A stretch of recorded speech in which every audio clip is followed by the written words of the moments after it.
Alright, good afternoon everyone. This is our recording for our lecture on quality management. I have divided this topic into three. First, what is quality? Specifically, what is quality in healthcare? Second, how do we perform medical decision making? For example, if we are going to prescribe a certain medication or a certain procedure, what should go into our decisions? Lastly, we're going to consider the different economic factors that go into our decision making. Let's start now with quality, and also let's try to define it specifically for healthcare.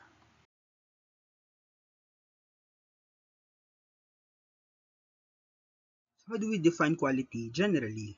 It is the degree to which a good or service meets established standards, or number two, satisfies the customer. So dalawa, no?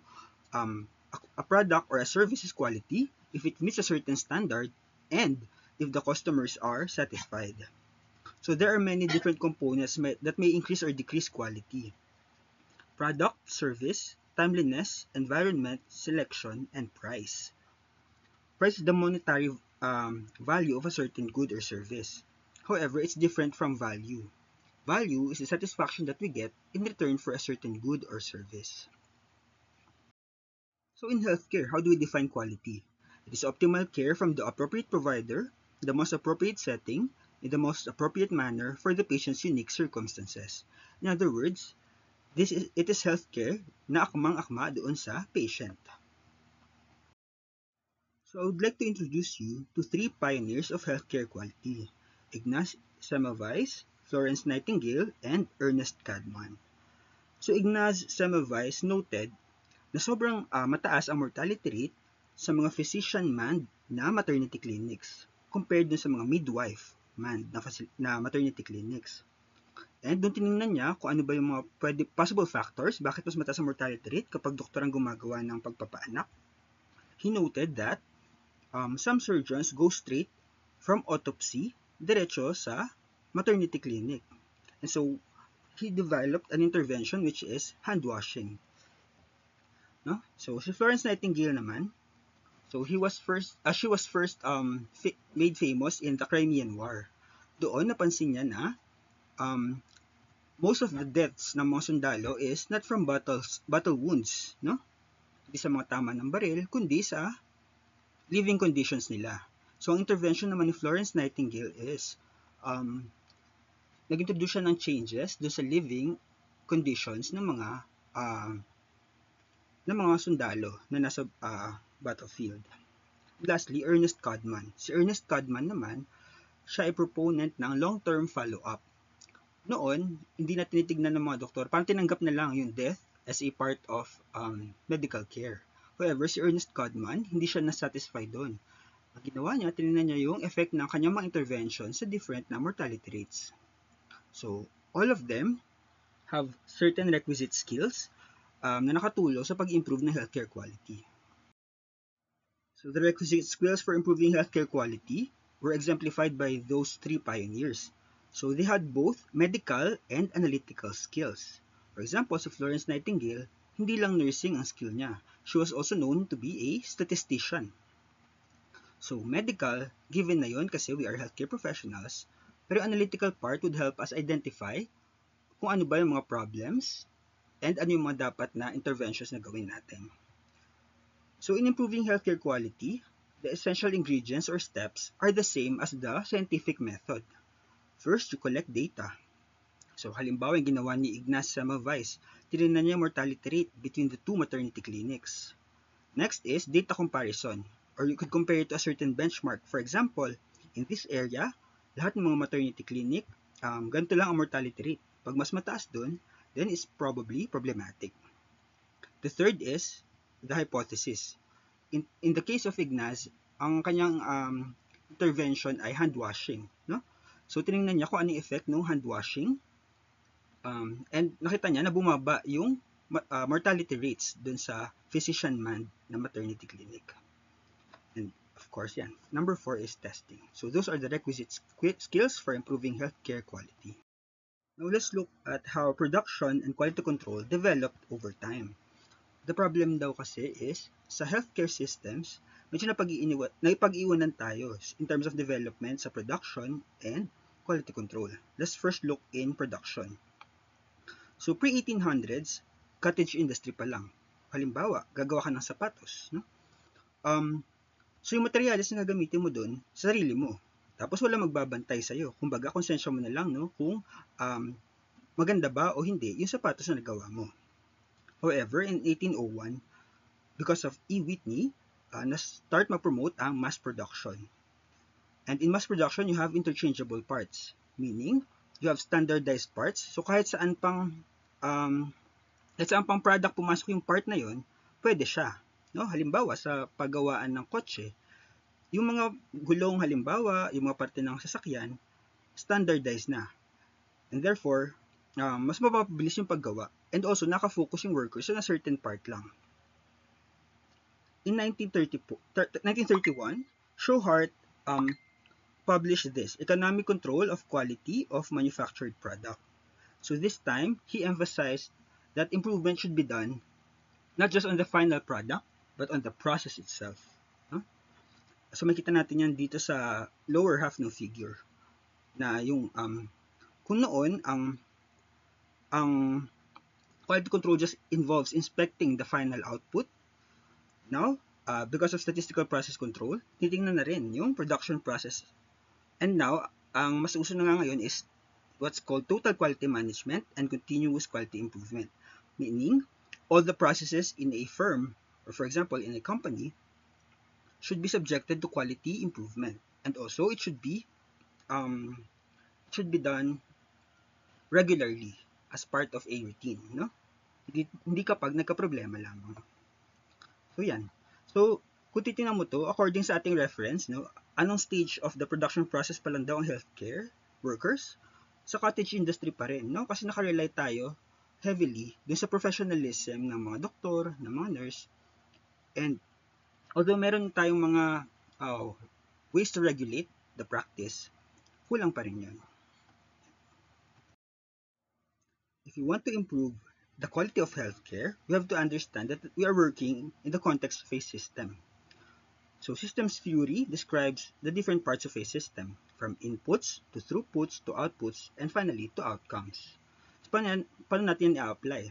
So kung sa ospital, ang input, yun yung mga personnel, yun yung mga materials. Yung throughput naman, yun the different processes. For example, mga standard protocols. Yan. And then finally, yung outcome is whether mabubuhay ba o mamatay yung pasyente. So, among these four parts, ang part ng organization is yung throughputs and outputs. And as you could see, na itong mga throughputs and outputs should give feedback pabalik doon sa input. So for example, napapansin mo na pangit yung nagiging outcome ng patients due to a certain intervention. For example, mas mataas yung kanilang mortality rate. Then, dapat merong feedback to the other parts of the system. So for example, you should try to have stricter controls at input, o kaya naman you could try to improve the different processes in your organization. Next, let's talk about medical decision making.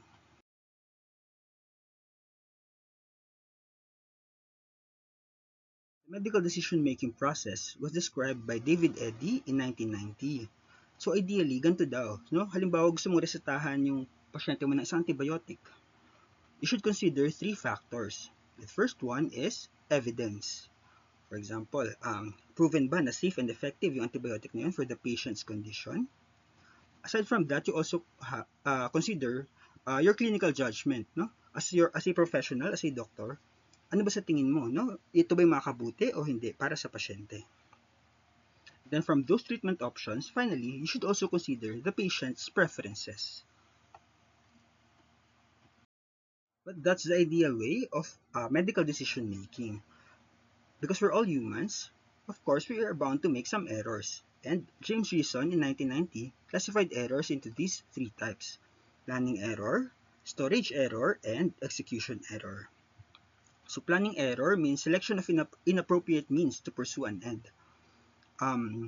For example, maling antibiotic yung binigay mo. Hindi pa rin nako-cover yung bacteria na responsible doon sa condition ng patient. Second would be storage error. So it could arise because of interruptions in the production process when there is a lag between the formulation and execution of a plan. For example, sobrang tagal na maibigay yung antibiotic, tapos lumala na yung kondisyon ng pasyente.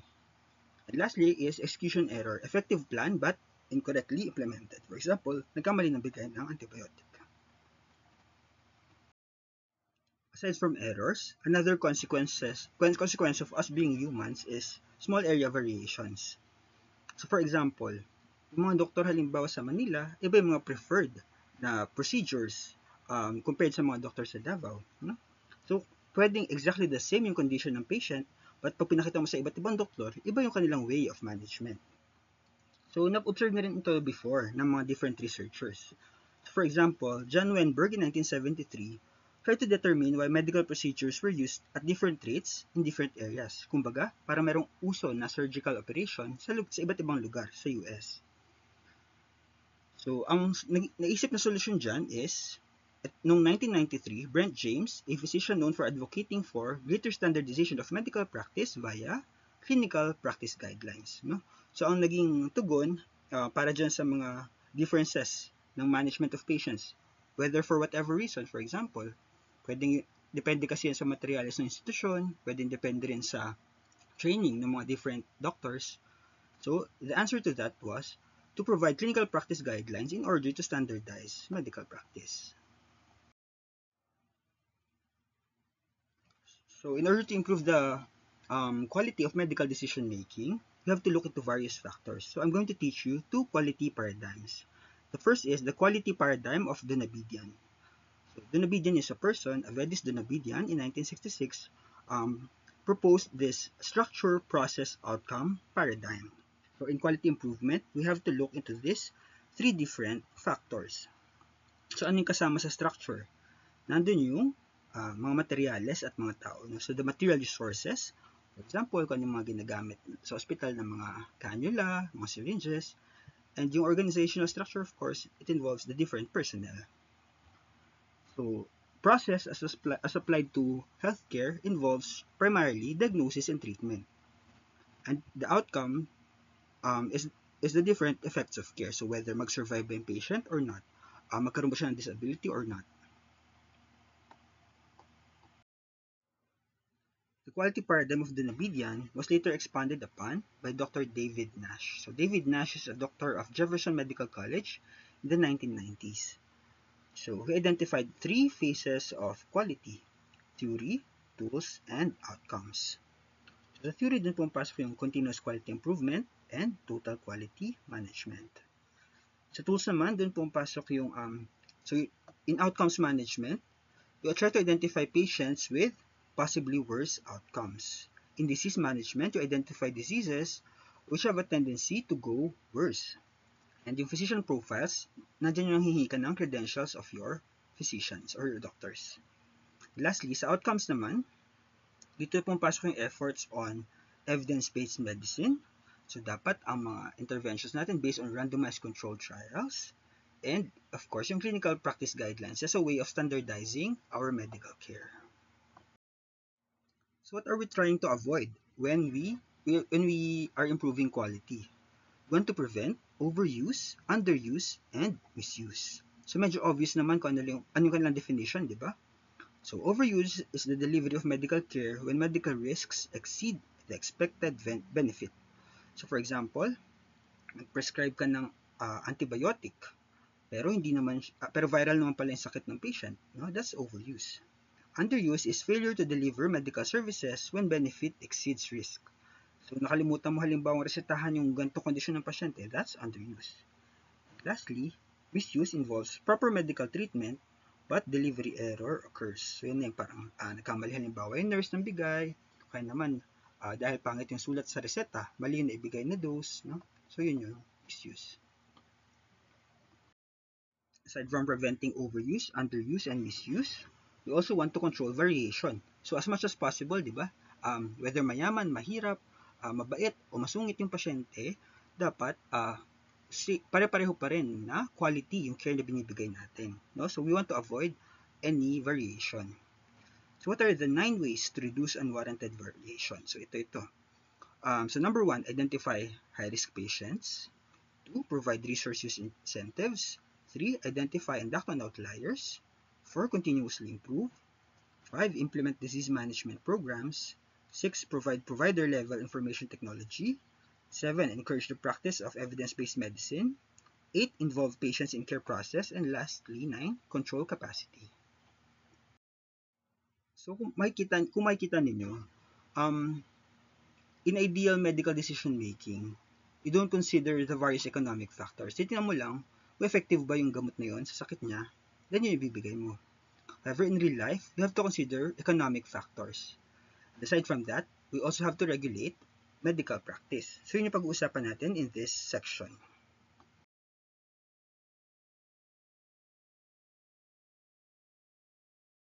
So first, let's compare and contrast medical versus economic decision making. Medical decision making kanina yung nasa second portion of our lecture. And discuss natin ngayon is economic decision making. So most patients would expect doctors to perform needs-based decision making. In other words, pag kailangan mo, ire-reseta sa'yo or bibigay sa'yo. So in here, we just consider what's best for the patient. So you could base it either on clinical evidence or on various clinical practice guidelines or on the patient's preference. In contrast, in economic decision making, it concerns itself on money matters. For example, the cost of resources to be consumed, who will pay, and who will reap the income. Kasi we do not make medical decisions in a vacuum. So we have to consider what's best for society. But before we talk about the different cost considerations, let's talk about the different ways to regulate medical practice. So for the longest time, diba, I have mentioned cottage industry, no? So we rely on the doctor's professionalism based on the code of ethics, no? Sinumpaan ng mga doktor. However, we know na kulang yan, no? Kasi some unscrupulous medical professionals would try to take advantage kapag professionalism lang ang control for the medical practice. So there are also various regulatory practices such as licensing, accreditation, and credentialing. Let's try to differentiate between each one of them. So licensing is the process by which an individual or organization obtains a permit to provide a good or service. So ano mga halimbawa sa licensing? For example, yung pagkuha natin ng license sa PRC, o kaya naman yung pagkuha ng mga ospital ng license to operate sa DOH. So those would fall under licensing. Second is accreditation. Accreditation involves non-governmental evaluation. So parang initiative na yan mismo ng institution. For example, some hospitals such as St. Luke's, they go to JCI in order to be accredited. Ang counterpart niyan siguro na familiar kayo would be yung PASCU for the different colleges. So yan mga accrediting bodies na kapag na-reach ng certain institution yung quality criteria, then they can become accredited. Yung ISO also would fall under accreditation. Lastly, credentialing. Credentialing, yan lang yung mga nilalagay mo in your curriculum vitae or in your biodata. So these are the requirements to practice in a certain hospital. For example, pag nag-apply na kayo ng residency, mahihingin sa inyong requirements include info on your internship, mag-grades ng med school, etc.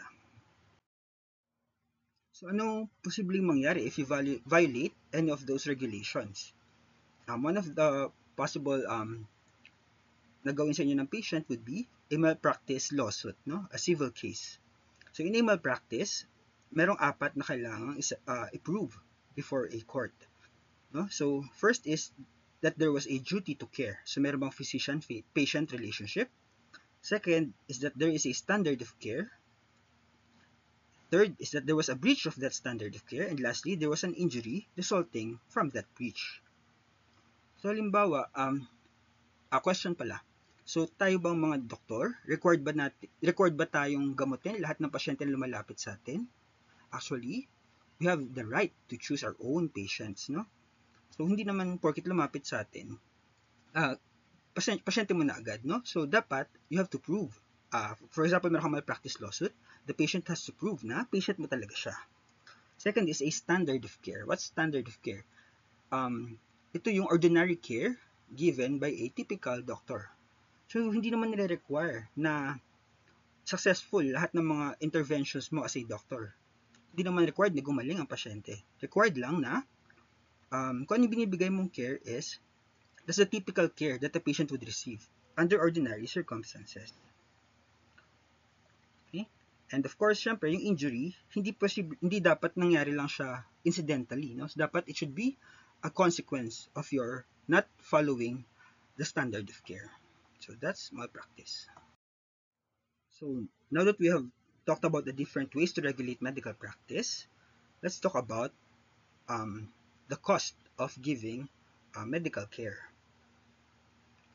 So sa Philippines kasi, di ba hati siya, merong public sector and private sector. Sa public sector, for example, yung mga public hospitals natin,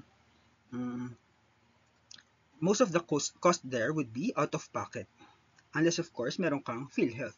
Pero yung PhilHealth naman kasi, hindi niya covered everything. And sino yung mag-shoulder ng cost? It would mostly be the taxpayers. In contrast, sa private sector, meron tayong mga health insurance, health management organizations, and mga health card. And the introduction of health insurance has led to the following two events na i-discuss natin right now. So, the first one is moral hazard. Moral hazard is the tendency for people to demand more of a good or service when the cost of acquiring it is subsidized by others. So, imagine nyo na lang yung mga patient na pupunta sa emergency room ng private hospitals. So, most of the time, pag meron sila halimbawang card na kinocover ng hospital na yun, they have a tendency to be more demanding. Kasi nga naman, bayad na nila yun. In other words, sinsulit na lang nila. So, that's the moral hazard. But ano ba kasi ang ideal na setting? So, ang ideal, dapat kung sino ang nangangailangan ng medical care, sila yung makakatanggap. However, the introduction of health insurance has introduced this moral hazard. Next would be deadweight loss. So, naalala nyo ba sa economics, di ba meron tayong demand curve and supply curve. So, kapag normal na equilibrium naman yung market, pag mababa ang supply, magmamahal ang presyo. Pag mataas ang demand, magmamahal din ang presyo.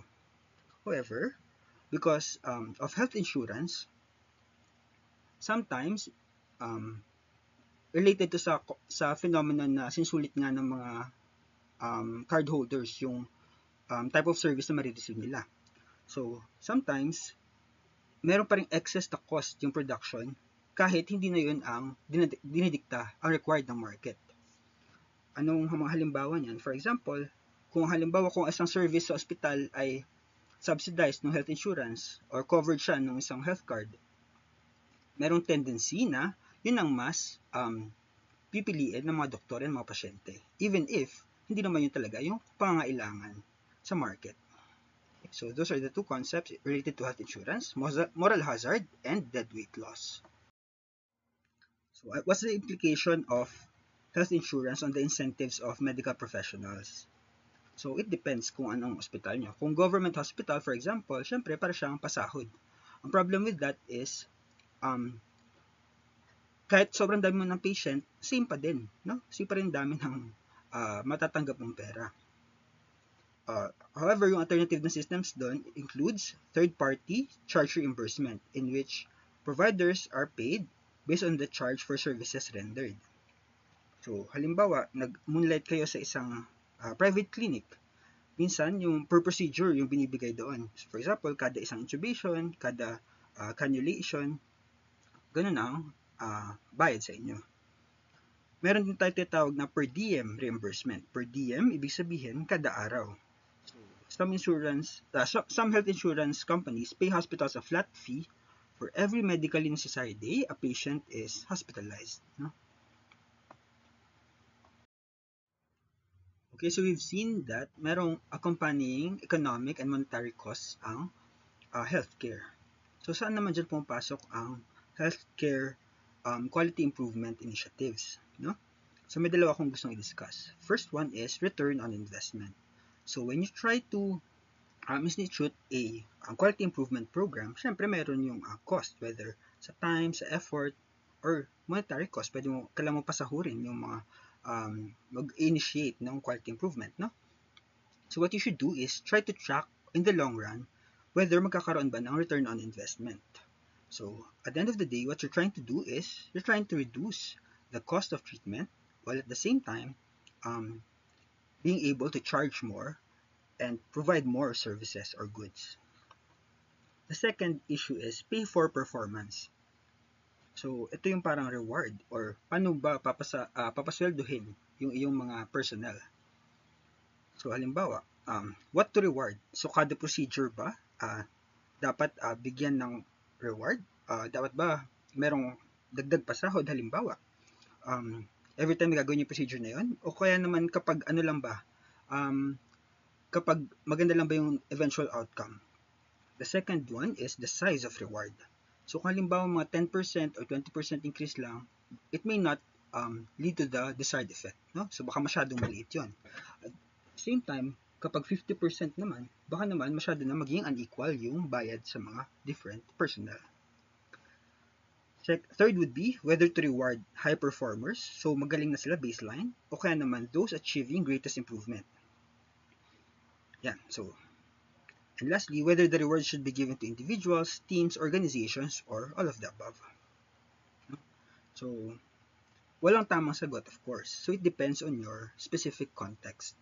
So, basta as I've mentioned nga, when you're trying to put out any healthcare quality improvement initiatives, you should use the scientific method. So, dapat, meron kayong baseline data, then you're going to check your hypothesis, do your intervention, then check kung ano yung magiging effect ng intervention na yon sa final patient outcomes, no? And that's it, no? So that's everything. So good luck on your exam. Thank you for listening.